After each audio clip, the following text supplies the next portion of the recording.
let's coming to our today's discussion on Selenium automation. So here the agenda would be on complete discussion or overview on Selenium automation. You see, this automation is an extension to the manual testing, where we test the application after development. Before handing it over to the client, we need to test it to make sure whether the application is completely developed perfectly without any defects within it. So here you can find it here. The coding is done. After coding, the build is shared from the development side to the testers.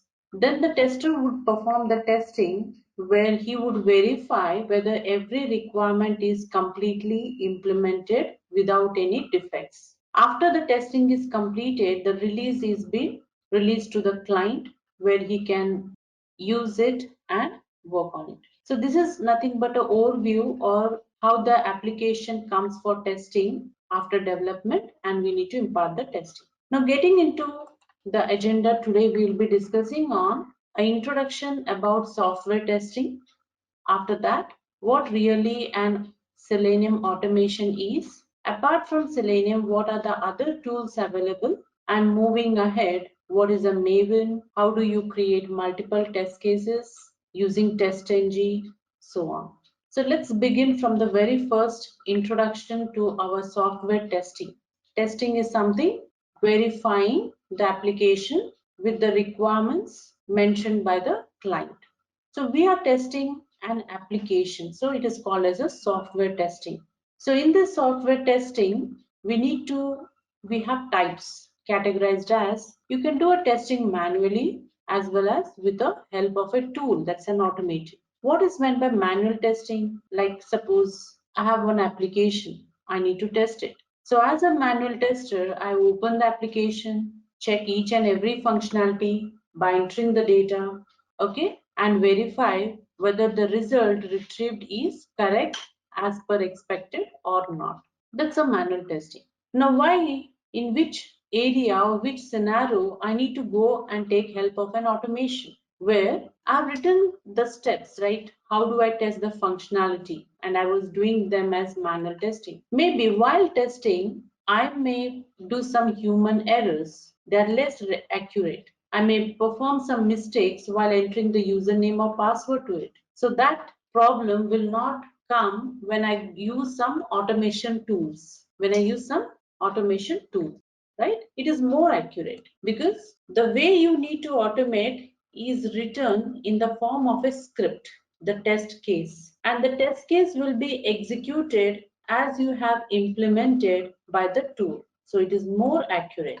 As it is in the form of a script, you can run that script as many times you need it with less time. On the other hand, the manual testing would take time where you need to perform certain actions over it and verify. Okay. So therefore, manual testing you can use to test your application for few times. But if you need to repeatedly do the testing or test the functionality, we suggest to go for an automation. Now here comes a question might be like what exactly a functionality is.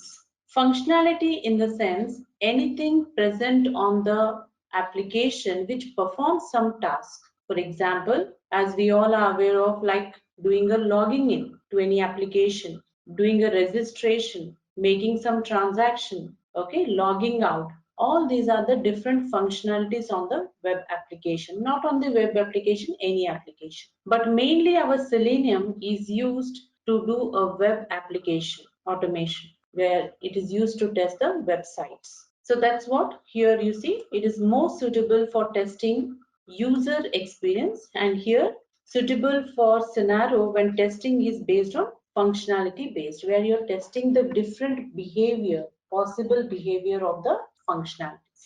So these are the main differences between the manual testing and automation. Now, as we understood the difference between the two types of testings, we are going to look into which the Selenium tool used for doing the automation. So here are the different automation tools. You can APM is also there, one of the tool for testing doing a mobile automation, Cucumber, Selenium, Test Studio. So from all this, we are going to use the Selenium, understand about the Selenium automation.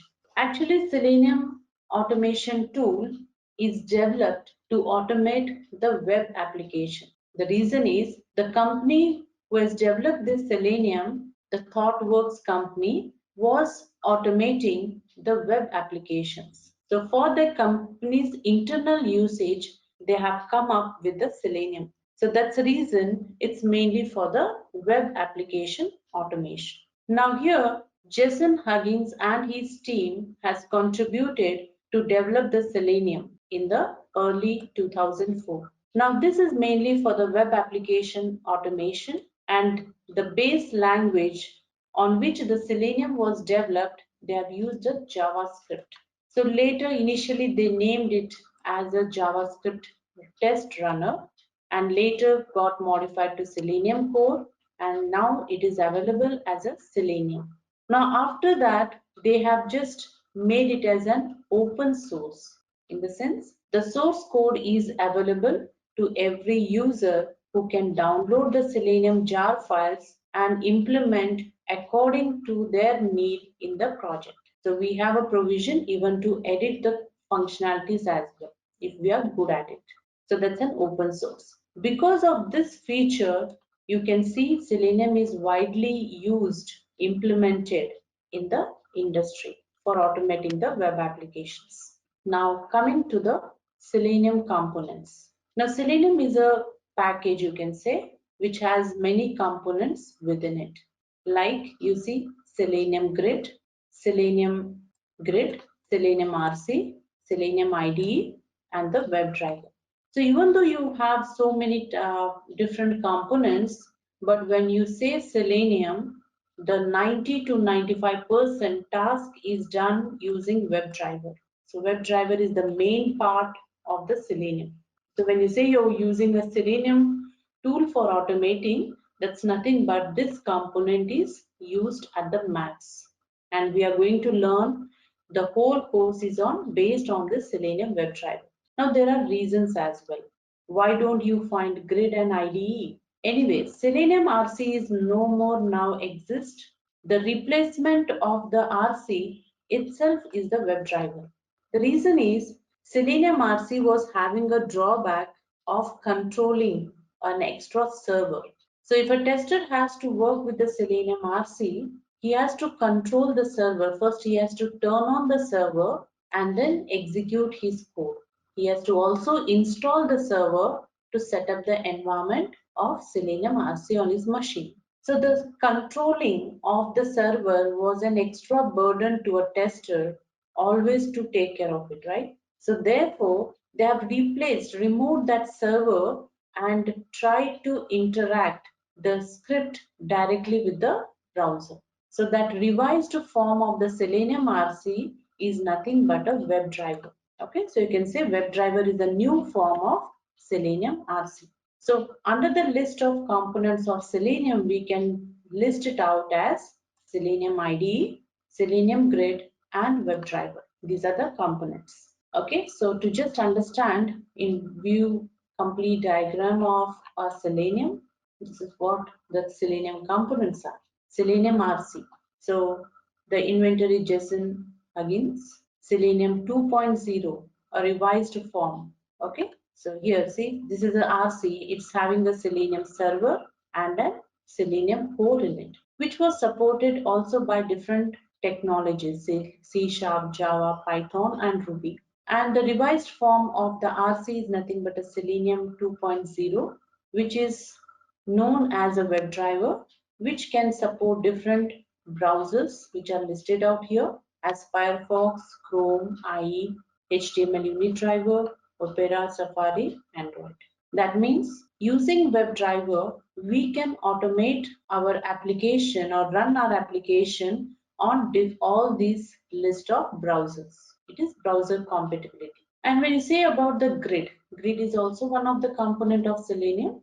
It is mainly to perform a parallel testing of your project, of your application. In the sense, a client has a request to test his application on different operating systems with different browser configuration. Like you want to test the application on a Windows with IE, Mac with Chrome, and Linux with Firefox. So you can set up multiple servers with those configurations, and you can instruct the project to run from one system. Simultaneously, the project would run parallelly on all the environments within a less time, because executing the project individually on different environment, so which increases the time, total time period. So within that one set of time, like if a project is taking 2 days to complete the execution, within 2 days you can run parallelly on different environments the same project. That is nothing but a parallel testing which is implemented using Selenium Grid. So this is grid is completely based on the concept of test hub machine and the node. So hub, in short, we can say that hub is a machine or a computer or a server which gives an instruction to run the project. It's nothing but a master machine. You can configure multiple node machines where the nodes are nothing but taking the instructions from the hub machine to execute the code. So nodes are nothing but the followers or the client machines, which are configured on different operating systems with browsers. So anyways, the detailed description or discussion on the Selenium grid, we will study that in the training part. So in short, for parallel execution with one hub and multiple nodes, we can perform a parallel execution of your project. Okay, hope that's clear. And here you have a Selenium IDE. Nowadays in the industry, we don't use anywhere Selenium IDE. So it can be used in very rare scenario if you want to explore the project, a new project, if you want to understand the different functionalities, we can use this Selenium IDE. It is just an plugin. Plugins available to Firefox and Chrome. Only two browsers supports this Selenium IDE. Okay, so and you have some more plugins you can use according to our requirement, need, and the industry. Firework, Firepath, and some more plugins are also there like Crowpath, okay, which are helpful for understanding the HTML code of a particular website. Okay, now coming back here, so these are the different components and the description of every component what we have described, we have discussed. It's listed out here. IDE, it's an IDE for a particular browser, Firefox and Chrome, which is mainly used for recording and playing back the script. As you record something on your mobile phone and play it, the same way IDE is a plugin which records the steps what you perform on the application and you can run them. So mainly it is you can use this IDE for doing some exploratory testing. You want to explore, you understand the functionality of the application. And coming to the grid, used for doing a parallel execution on multiple browsers, operating systems, and browsers. And the main part of the course would be the WebDriver. WebDriver is actually an interface which is used for cross-platform testing. Means whatever the script you write it using Selenium, it interacts with the application, with the browser through your operating system. Okay. So it was better than Selenium IDE and RC. The drawbacks which you found in Selenium IDE and RC are overcome in the WebDriver. Now let's understand the features of Selenium IDE. So in short, I would explain you here the features.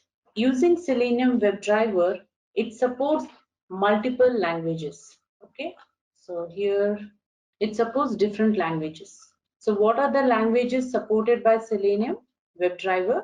Are Java, Python, Ruby, C Sharp. So if your project has to be implemented Selenium with Java, it supports either Selenium with Python, Selenium with Ruby. Okay, so that's what here is. It supports different programming languages. It's an open source. Yes, so this is one of the beautiful feature, open source, freely available. Okay, and this open source jar file, set of jar files, you can download to any operating system. So it supports multiple operating systems. You can work with Selenium on even on Windows, Linux, Mac, any type of OS. You can automate your application on multiple browsers. As we have listed out, all these browsers are supported by your WebDriver, Selenium WebDriver. Easy to implement because the set of methods, the classes are well defined and named, and you can access them as very easily as you use a Java object-oriented programming concept. So less hardware usage, so you don't need any great setup to work with the Selenium. It's just a simple technology you need to install and an editor and the set of jar files. So it is very easy to implement and set up the environment. It is very flexibility is there, supports different operating systems, also supports in parallel execution. So these are some of the features of Selenium. So as we are talking about only the positive aspects of Selenium, yes, there are some limitations as well. Even though we say limitations, those limitations can be overcome or are overcome by certain solutions. What are the limitations? Like after executing your test cases, we don't generate it. Selenium don't generate any reports, but we need reports after execution. So the reports are generated using TestNG. So you can configure TestNG to your project and generate the reports. So in this way, whatever limitations or you can see in the Selenium can be overcome, or we have almost overcome everything from adding the different plugins to it. Okay, now here, what is the setup required for working with the Selenium? So one of the setup, what we need to do is we need to install Java and then an IDE, that's nothing but an Eclipse, and then download the Selenium jar files, add to your working project, and start writing, automating the script. Now, in short, during the session, in the course, we will see detail how to set up everything, since from Java installation, Eclipse configuration, downloading the Selenium jars, everything. But here I can show you the site from where we can download the Selenium jar files. You can navigate to the Selenium div site.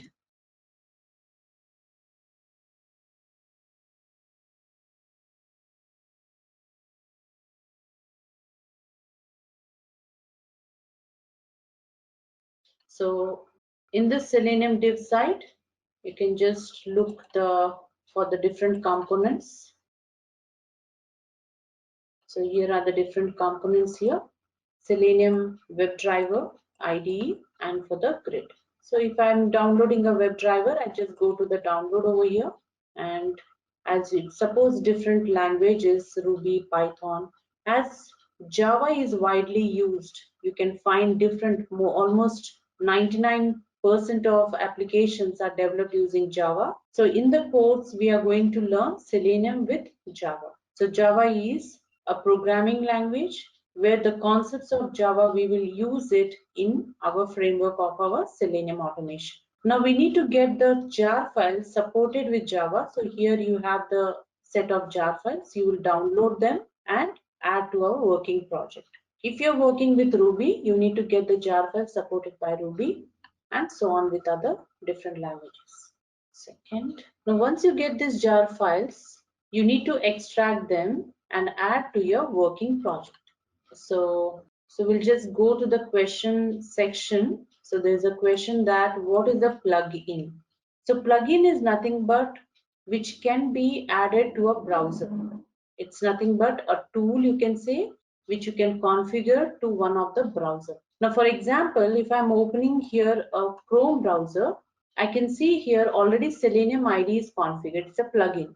I click on it, automatically the Selenium IDE opens up. I no need to download it to my operating system and open and run it and install. It is just configured to your plugin where I can plug in or plug out at any point of time. So same way, I have different plugins added. One of the plugin is CrowPath, Firebug, Firepath, which are added to a particular browser, right? Now here, if you want to know more details about it, when you go for the Selenium IDE, Here it mentions clearly saying that Selenium IDE is a Chrome and Firefox plugin, which is not installable, which is added to a browser, which is completely based on the recording and running the script, whatever interaction you do with the application.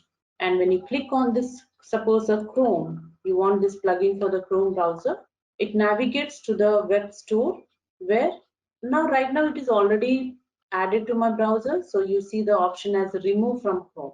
But when you would be adding it, you will find here the option add to Chrome. Okay, so that is what a plugin is.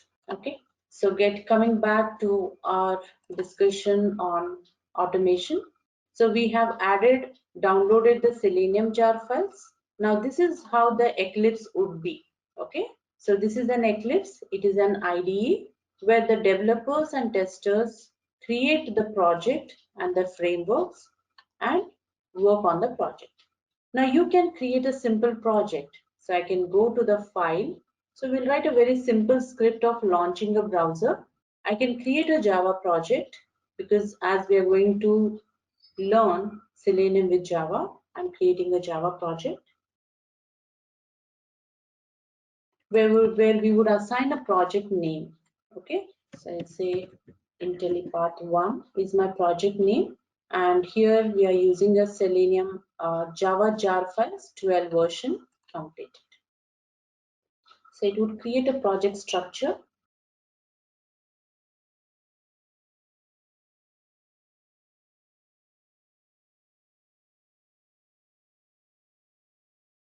So you can see here a project is created on the Eclipse. So it is taking time to create the internal structure of the project. Okay, so project is done. You can expand the project where you see the JRE system library, a 12 version of Java. So as we are working using the Java concepts, we need the jar files of Java as well. They are coming by default when you create a project. And here is a folder, empty folder source. Inside this folder, you start creating the script. By a project, when you break down a project, you know that a project can be divided into modules, submodules. Each module or submodule may have different functionalities, right? Same way, a project created can be divided into different folders, or we call here as packages. So I would create the packages inside this source folder. So I would right click on the source and go for new and create a package. I would say it is a sales package because the sales is one of the module of the project.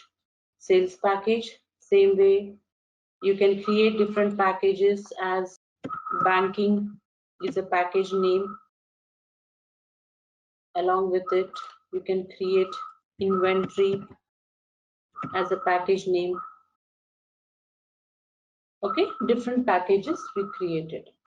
And in each package, you can put the respective functionalities in it. A banking, you have different features for it: credit card, debit, cash, sales. In sales, you will be searching for a product, adding to cart. Okay, different filters, applying the filters and everything. So a project can be divided into different packages. Now let's create a simple code of Selenium code of opening a browser and a URL over it.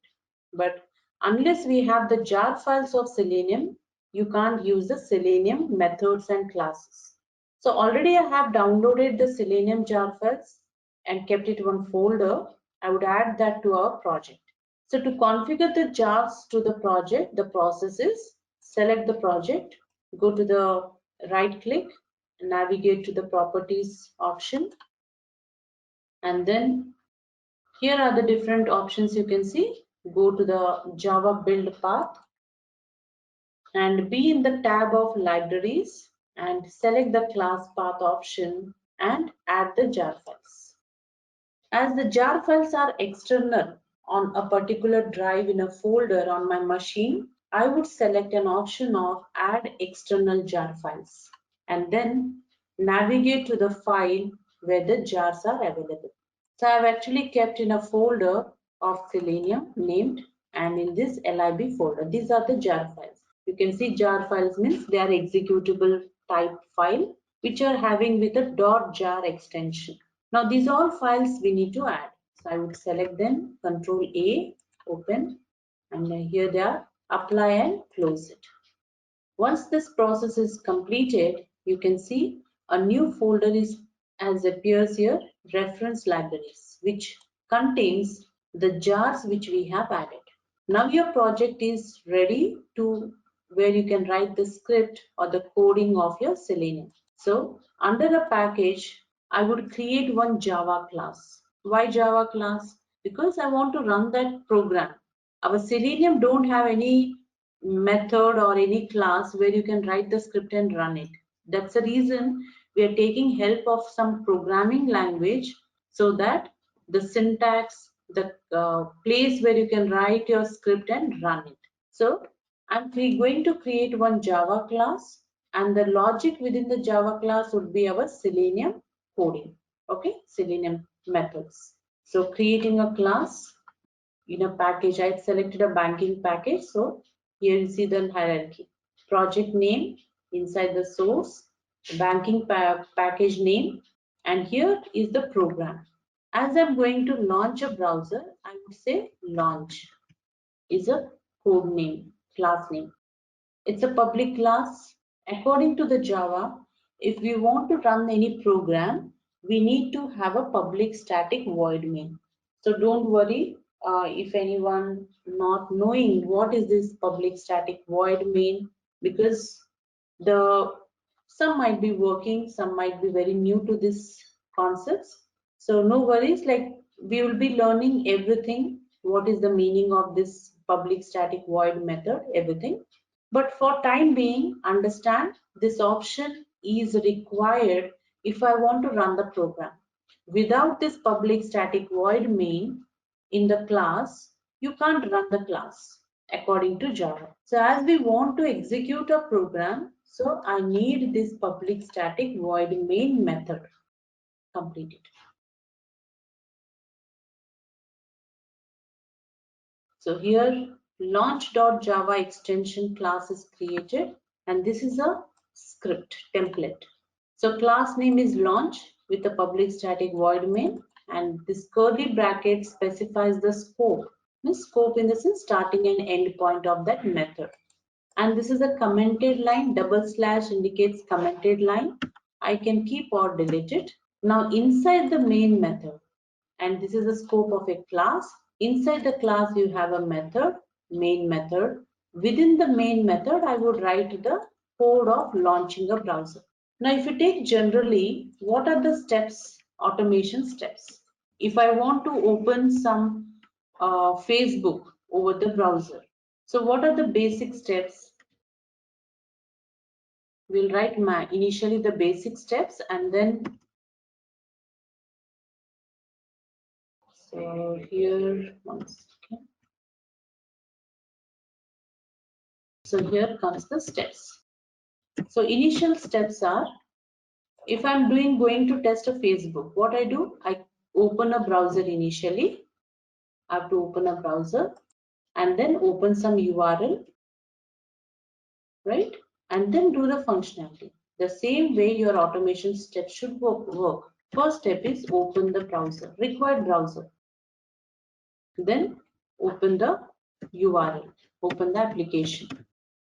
Whatever the application, the URL of it. So these two steps we will do initially. So how to open the browser? To open a browser, we also need the browser drivers. The simple reason, suppose if my mouse movement need to be reflected on the screen, I need drivers of the mouse, right? To detect the external device. The same way, if my script should open a browser means I need the respective browser drivers. If Chrome need to be open, Chrome driver is needed. If Firefox, Firefox driver are needed. So we are going to even download those drivers. I have already downloaded them, kept it in a folder. I would use that drivers to open a browser. The instruction to open a browser is, there is a class known as a system in Java. So Java is a case sensitive language. So I have to use system dot. We have a method called, as I want to set something to the system class, we have a method known as a set property. System dot set property, where two input parameters you have, key and value, both are string. String is one of the data type in Java. So key is what? You want to open a Chrome browser. The key here is WebDriver. This is constant, okay? WebDriver dot Chrome dot driver. Always this need to be given in a smaller case, these words. And then the value. Where is the Chrome driver? Again in a string form. As I have downloaded the Chrome in the drivers in one folder, here I kept it. This is a driver, Chrome driver exe. So give this path. Then go to the properties of this file. So this is a C drive where I've kept the driver as a string. We have to provide it. And at the end, the file name. What is the file name? Along with extension, Chrome driver.exe.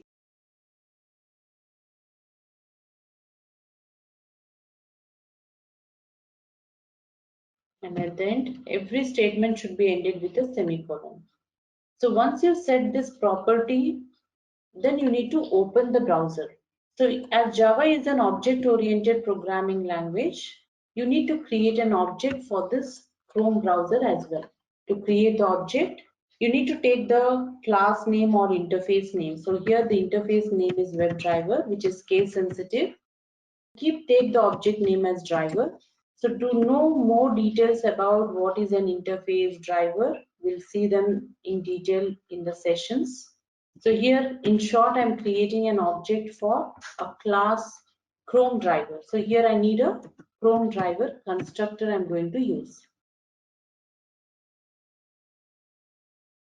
And you can see some red lines under it. So when you make a mouse over, here you can see an import. The meaning is WebDriver is not identified here. To identify what is WebDriver, you need to import it. From where to import? From org OpenQA Selenium package. As you already have the jar files of Selenium, you will have all those packages here. org QA Selenium. It's already there in your project. Only you need to add it to your class by clicking on this import. Just double click. See, it has been imported to your class.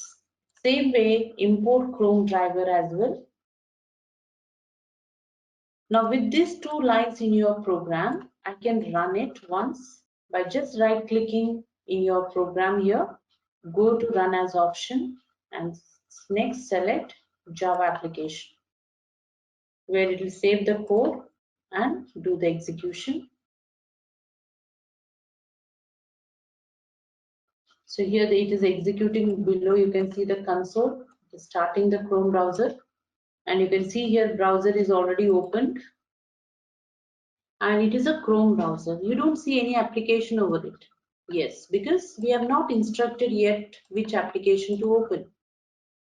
So we have just done opening of a browser. Now to open a URL, that is again with the driver. Driver is an object now referring to the Chrome browser. So driver dot, you can find now the methods coming from WebDriver interface.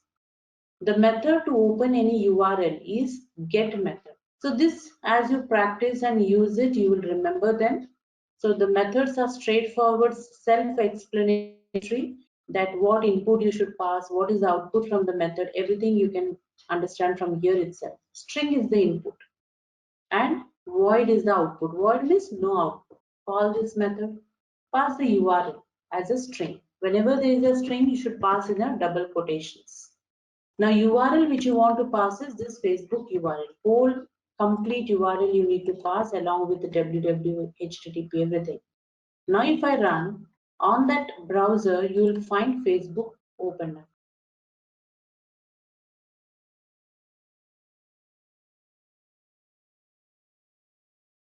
You can see the Facebook is launched.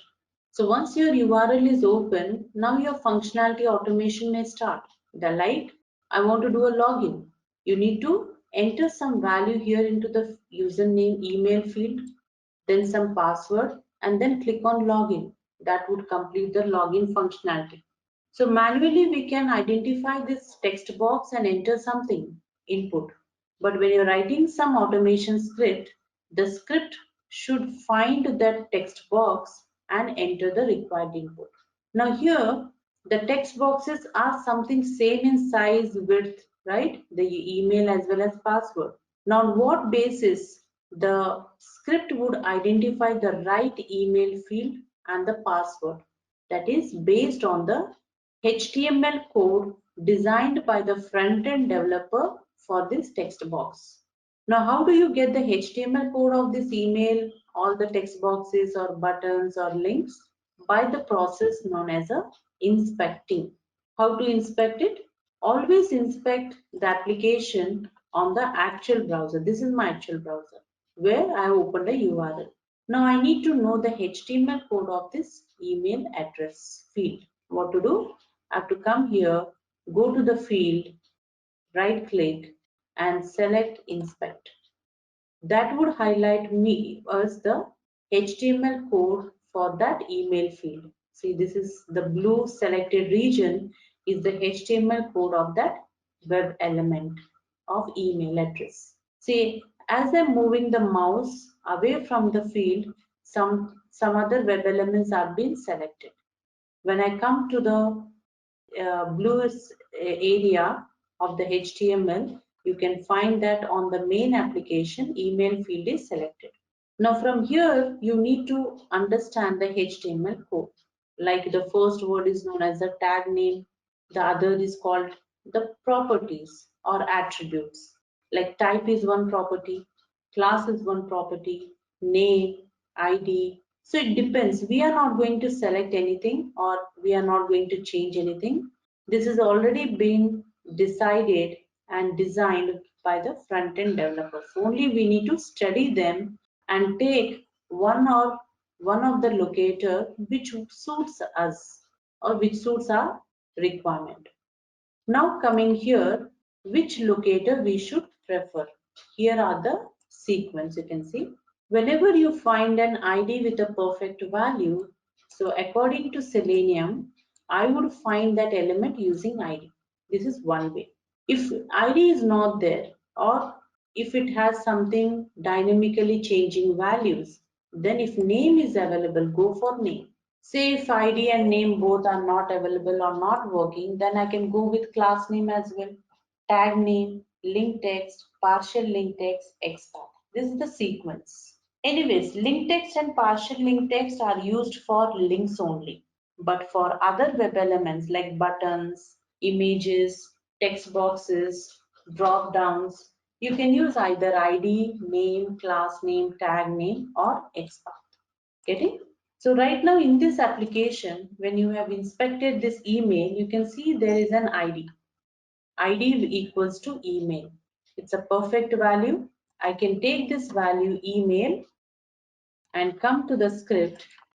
Here I can write a code driver dot. You're finding a web element, right? One single web element. Select the method by dot. By how you're finding the element? By ID. Select the ID and the value which you have copied from there.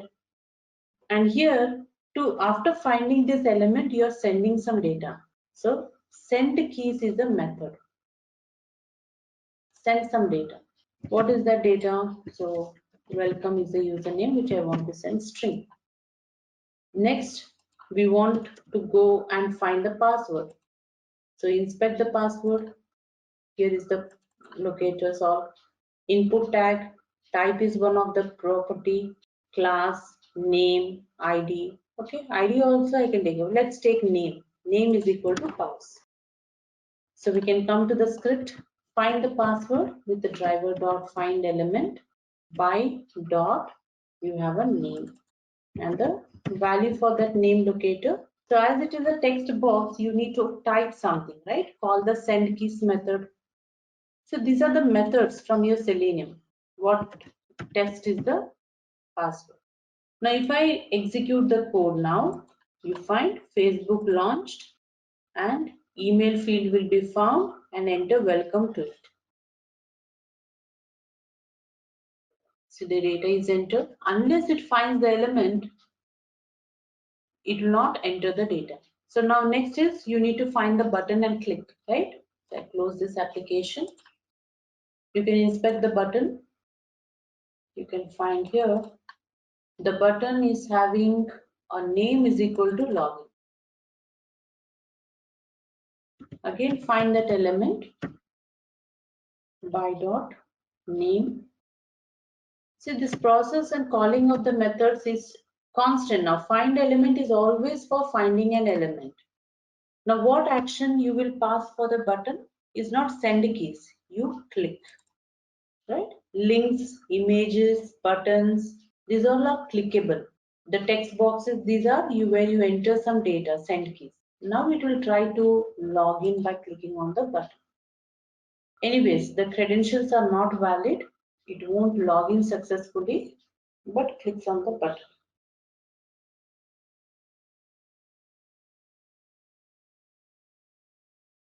So it is already clicked and trying to load the page here on the Facebook.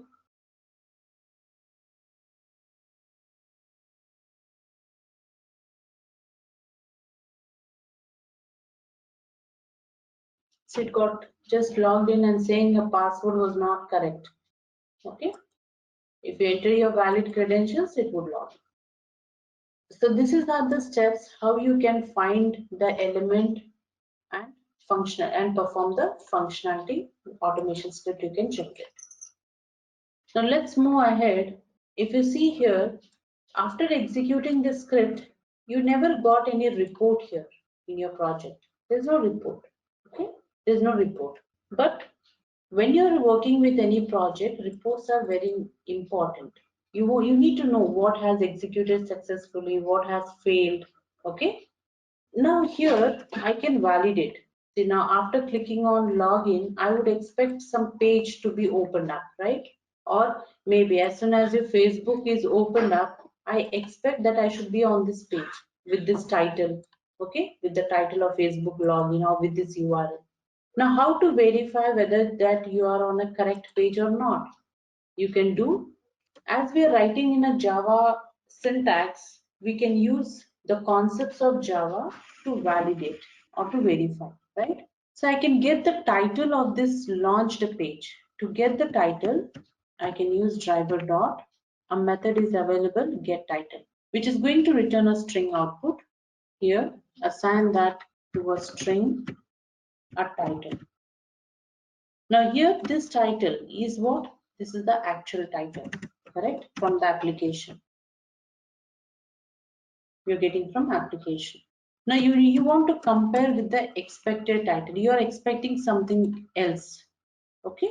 So what you are expecting, you can get it from the HTML code. When you just move towards the header section, in the header, you can find a tag name known as a title here.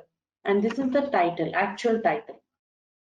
This actual title from Facebook, what you see that I'm expecting. This is the expected title.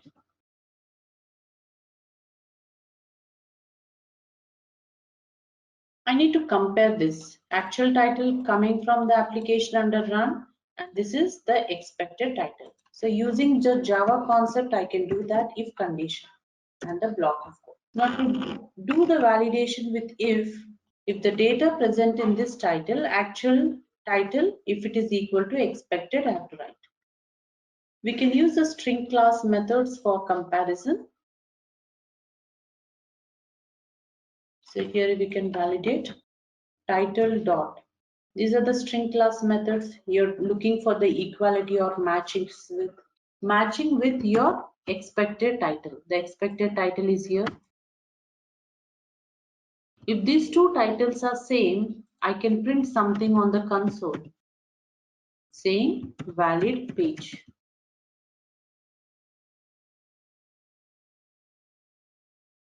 If this comparison turns out to be failed or false, you can write else block and say system.out.println from Java invalid page or invalid application. And if it is okay, if it is yes or no, after that if it is valid page, then do this functionality, right? So what I can do, I can take this code and add it. After this, if it is valid page, then only do a login, right? And if it is invalid page, just exit, close the application. If you want to close the application, here I can say driver dot. We have a method known as a close. Close it. So now you can do once the execution. If the page is correct, it will try to log in. Launched page is valid.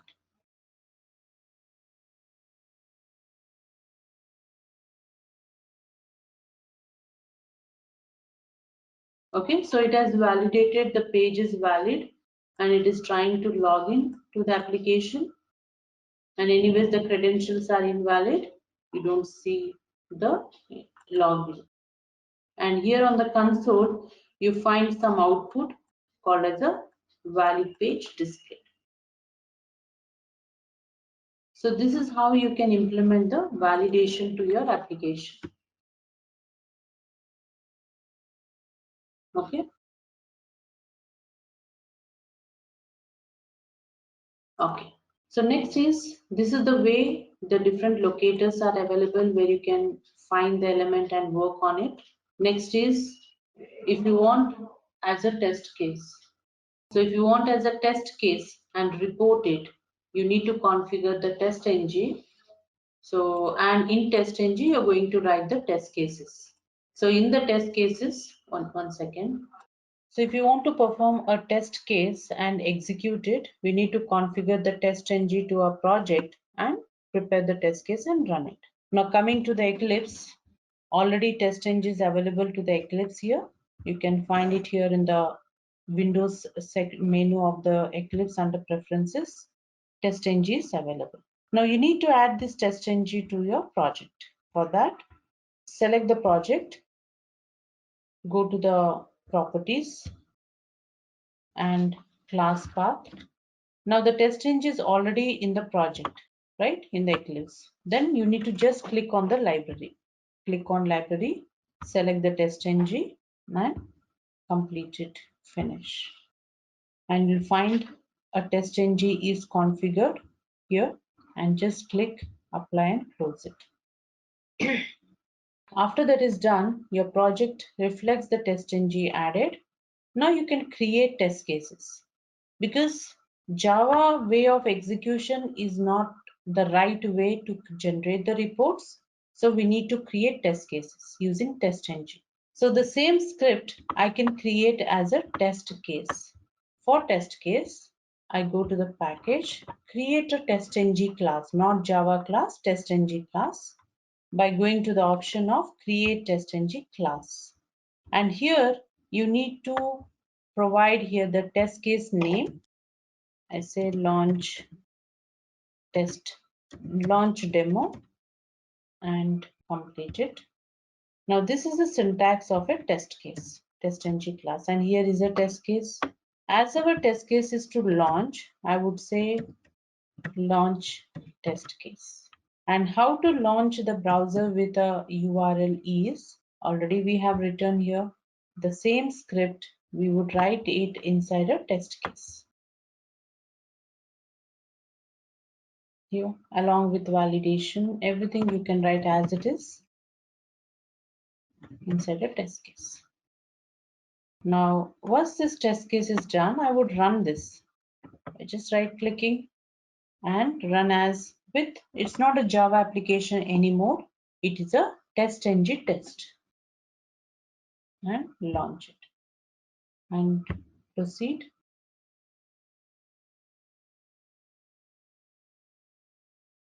Some error is there.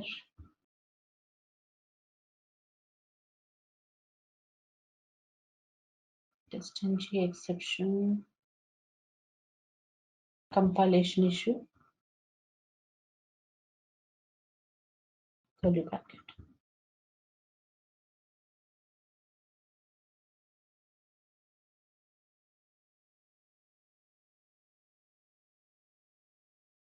So it's running the TestNG. Using TestNG, the browser will be launched, and it performs the same functionality and the data entering to the email and password and clicking on the log.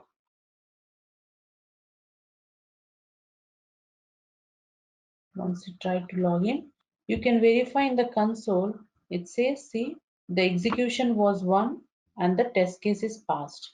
Means even though it did not log in, but it has executed all the steps which you have mentioned. And to see the report, you need to just refresh the project by right clicking. Once refreshed, a new folder generates here called as a test output folder. Within this folder, you find a report, HTML report, index.html. Just open it. And whatever the test case you have executed is displayed in the report. So one method got executed, which is passed. You can click on show. That's a test case name was launch TC. And these are the reports. Any methods did you ignore? No. Okay. How is that order it has executed?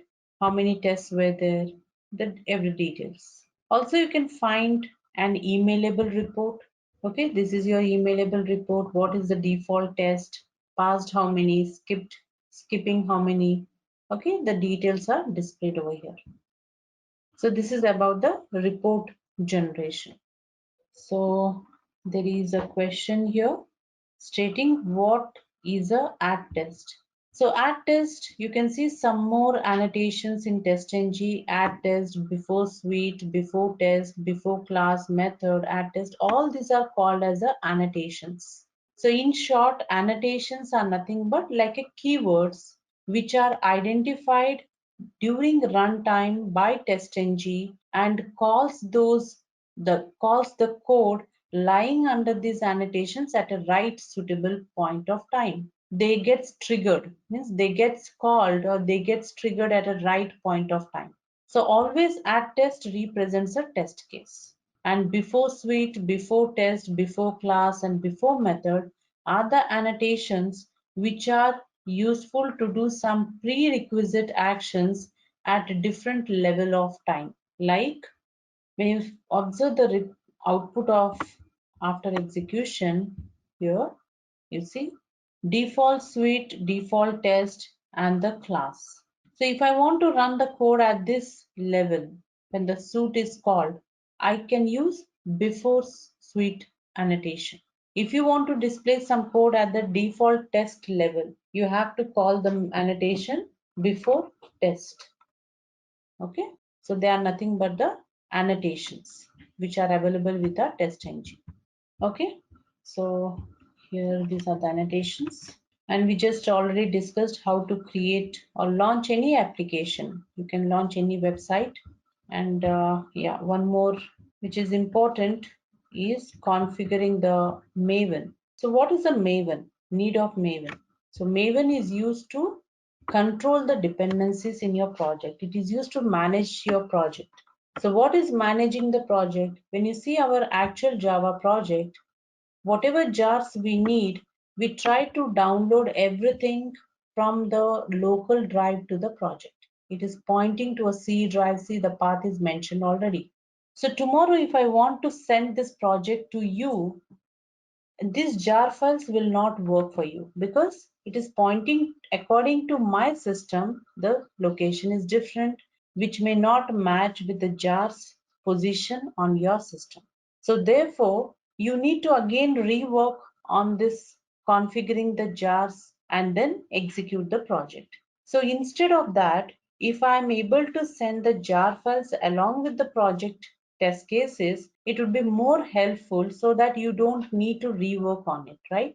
But sending the huge set of jar files would degrade the performance of your project because exporting a huge set of files. So that's the reason Maven plays a very important role in the Maven project. You will not be able to, you're not going to send any jar files, but only mention what is the version of jar files you should use it in your project. And whenever you try to run your project, automatically the jar files will be downloaded from a server and add to your system at that instant. So without exporting any set of jar files, also in Maven project, you can get all the jar files. That's what controlling the dependencies or the jar list for your project. Now, where you will find these jars? There is one file you'll find in the Maven project known as a POM file, pom.xml file. So using this file, all the jars will be added over here. I mean to say, mentioned here. According to the list present in the POM file, your downloading will work and add to your project. So mainly the Maven is nothing but controlling the jar files. Okay. So in short, because of the limited time, we could just give you an overview on what is Selenium, importance of Selenium, what is a Maven and a test case. Okay, so here last few lines before concluding, like, so as you know, Selenium is highly popular nowadays. You can see widely used, implemented in all the industries. Okay, because of its main important features: open source, compatibility with different operating systems, different browsers, right? Different programming languages it is supporting. So you find in future there's a good future for the Selenium. So I would recommend everyone to understand what is Selenium automation and implement it. Okay. So there's a question here, is Python good or Java good with Selenium? So nothing like that. See, yes, Python is an older programming language than our Java. But Java gained more importance or popularity you found in the form of different applications developed. But nowadays, because of data science and artificial intelligence, Python is also coming up, and you can see they are also equivalently used. Okay. So if you see it, there's nothing good or nothing kind of comparison. Yes, if you can understand Java concepts and implementation, you can easily upgrade yourself with Python or Ruby or anything. Okay. Okay. Well, thank you so much.